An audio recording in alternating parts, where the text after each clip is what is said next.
देखो, हम सब ने अपने स्टूडेंट लाइफ में एक ना एक बार ये नाइटमेयर जरूर एक्सपीरियंस किया है, राइट?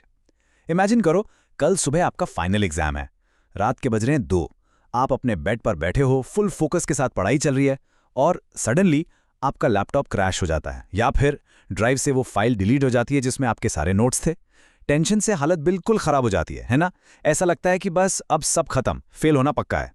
पर एक सेकंड के लिए सोचो, नोट्स नहीं, आपकी पूरी जिंदगी की हार्ड अर्न कमाई, आपका पूरा बिजनेस, आपका घर, लिटरली सब कुछ सिर्फ 5 मिनट में आपकी आंखों के सामने मिट्टी में मिल जाए, तो कैसा लगेगा?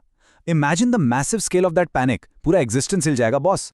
ऑनेस्टली स्पीकिंग, अगर ऐसी एक्सट्रीम सिचुएशन आती है, what would you do? Panic करोगे, फ्रीज हो जाओगे, या भाग जाओगे? आज हम आपके आईएससी प्रिज्म टेक्स्ट बुक के एक ऐसे ही माइंड बेंडिंग चैप्टर का ब्रेकडाउन करने वाले हैं। चैप्टर का नाम है a living god, written by Lafcadio Hearn. And let me tell you, ये सिर्फ एक बोरिंग लिटरेचर का टेक्स्ट नहीं है। ये presence of mind, quick thinking और एक ऐसी अनबिलीवेबल सैक्रिफाइस की एपिक स्टोरी है जो पढ़ते वक्त आपके लिटरली रोंगटे खड़े कर देगी। आज हम डिस्कवर करेंगे कि कैसे एक single crazy split second decision literally 400 लोगों की जान बचा लेता है। सो लिसन केयरफुली, क्योंकि ऐसी सिचुएशंस लाइफ में किसी भी फॉर्म में आ सकती हैं। Chapter 1, the setup. टाइम चल रहा है 19th सेंचुरी का, मेजी एरा से पहले का एंशिएंट जापान। और इस एपिक स्टोरी के प्रोटैगनिस्ट हैं हमागुची गहे। इनको समझने के लिए इनको आप अपने कॉलेज या हॉस्टल का वो सुपर डिपेंडेबल कूलेस्ट सीनियर समझ लो, जिसके पास हर इम्पॉसिबल प्रॉब्लम का सोल्यूशन होता है। असाइनमेंट सबमिट करना हो, प्रॉक्सी लगानी हो, या किसी लड़ाई को सॉर्ट आउट करना हो, he is the go to guy for everyone. And this brilliantly illustrates his actual position in the village. Hamaguchi कोई आम इंसान नहीं थे। He was the richest man in the entire area. लोग इन्हें बहुत प्यार और डीप रिस्पेक्ट से ओजी-सान यानी ग्रैंडफादर बुलाते थे, और officially he was referred to as the choja. Choja का मतलब है गांव का हेडमैन। छोटे फार्मर्स को एग्रीकल्चर एडवाइस देना, उनके आपस के डिस्प्यूट्स और झगड़े सॉल्व करना, जरूरत पड़ने पर उन्हें पैसे उधार देना, ये सारी लीडरशिप उनके हाथ में थी।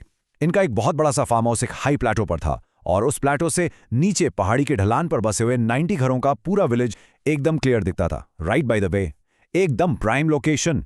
He was literally watching over them.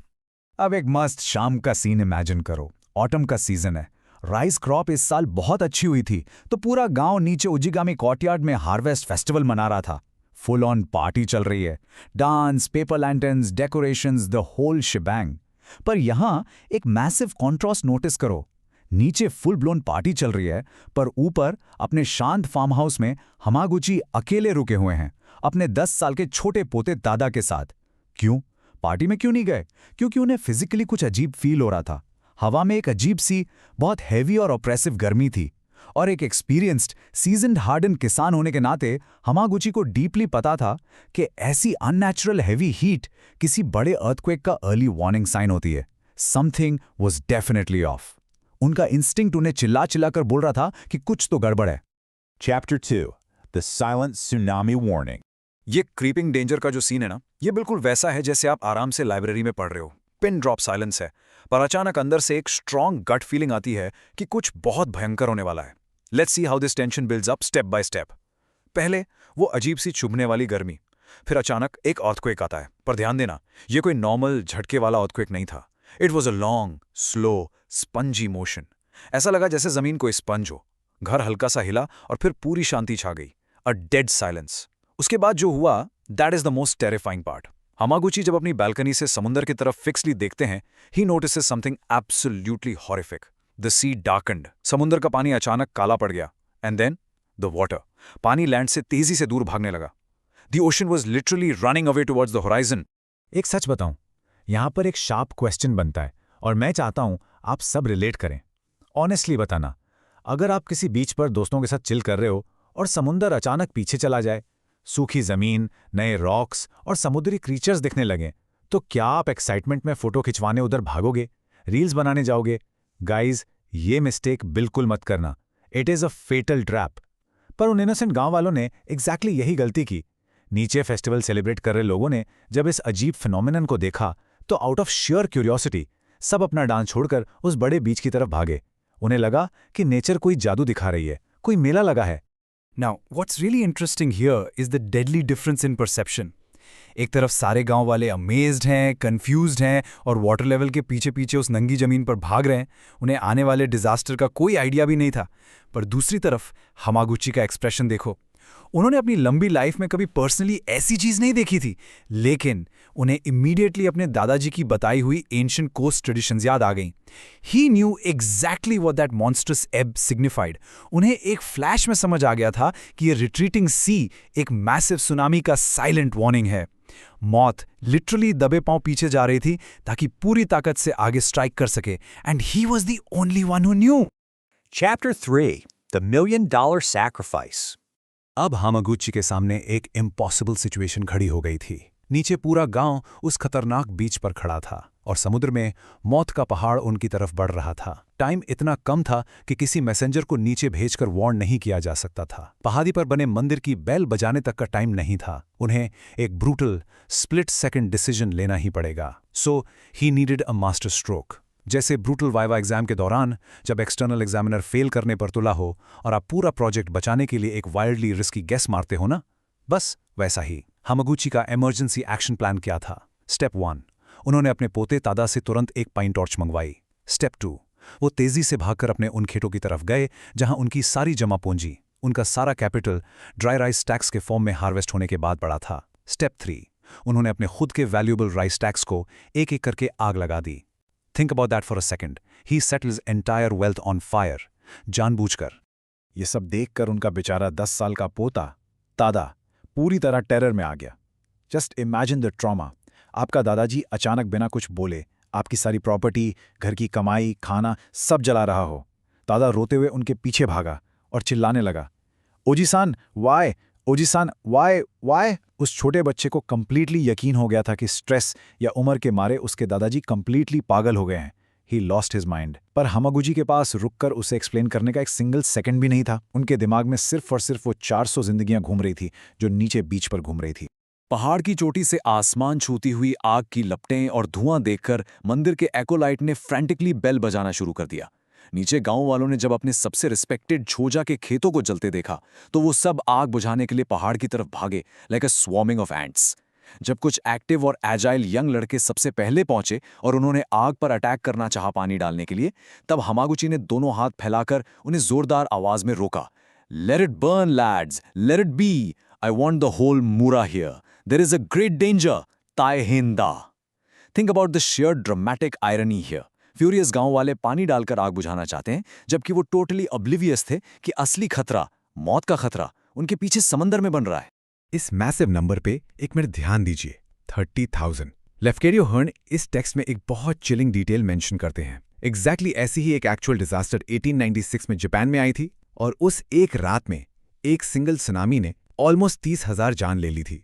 ये नंबर मैं आपको इसलिए एम्फसाइज कर रहा हूं ताकि आपको पर्सनली फील हो कि उस वक्त हामागुची के गांव की तरफ जो चीज आ रही थी उसकी डेवास्टेटिंग पावर कितनी टेरिफाइंग थी। Nature is unstoppable guys and absolutely brutal.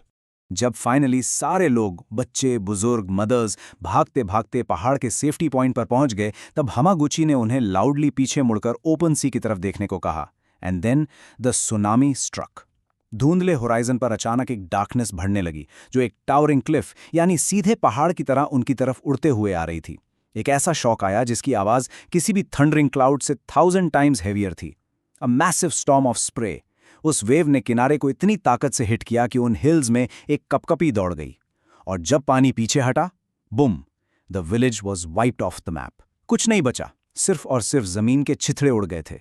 उनका पूरा घर, उनकी past life gone in seconds. Chapter 4 Becoming a Living God. Tsunami hit करने के बाद उस पहाड़ के प्लेटो पर एक लंबा डेड साइलेंस छा गया। सब लोग स्टूपेफिकेशन में, शॉक में अपनी तबाह हो चुकी दुनिया को देख रहे थे। उनके घर, उनके फील्ड्स, उनका टेम्पल, सब कुछ सिर्फ एक मैसिव स्ट्रोक में एम्प्टी रैक में कन्वर्ट हो गया था। और उस रुला देने वाले पिन ड्रॉप साइलेंस के बीच हामागुची की काम, जेंटल आवाज आती है।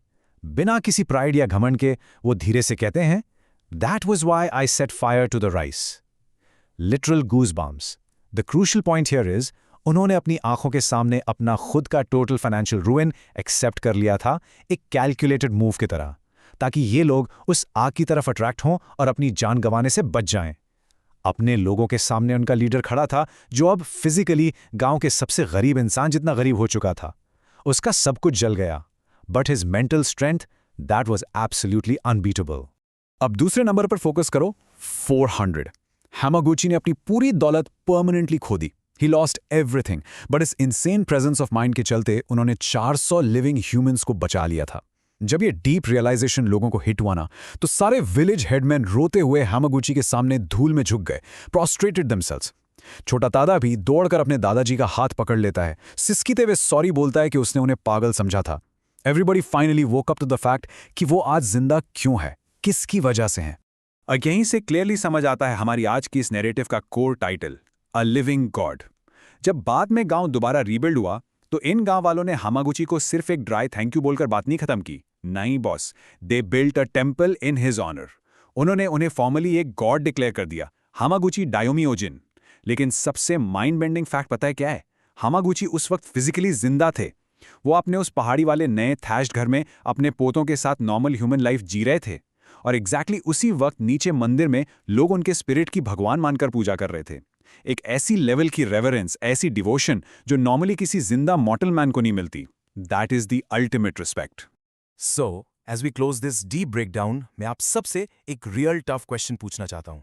अगर आप हामागुची की जगह होते, would you actually burn your own hard work, अपनी सालों की मेहनत और savings, just to save the lives of others?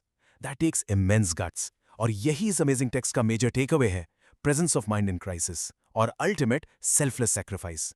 अगर आपको इस कहानी के एनालिसिस से ये लिटरेचर का चैप्टर ब्रिलियंटली समझ आ गया, तो यार अपने कॉलेज या स्कूल के हर व्हाट्सएप ग्रुप में इस एक्सप्लेनर को शेयर करना तो बनता है। Share it with your friends जो लास्ट मिनट एग्जाम के लिए रोते हैं, उन्हें भी थोड़ा पर्सपेक्टिव मिलेगा। And definitely hit that subscribe button, क्योंकि मैं ऐसे ही कॉम्प्लेक्स चैप्टर्स को आपके लिए सिंपल और विजुअली इंगेजिंग बनाता रहूंगा। Keep pushing yourself, stay smart, and I will catch you guys in the next in depth analysis.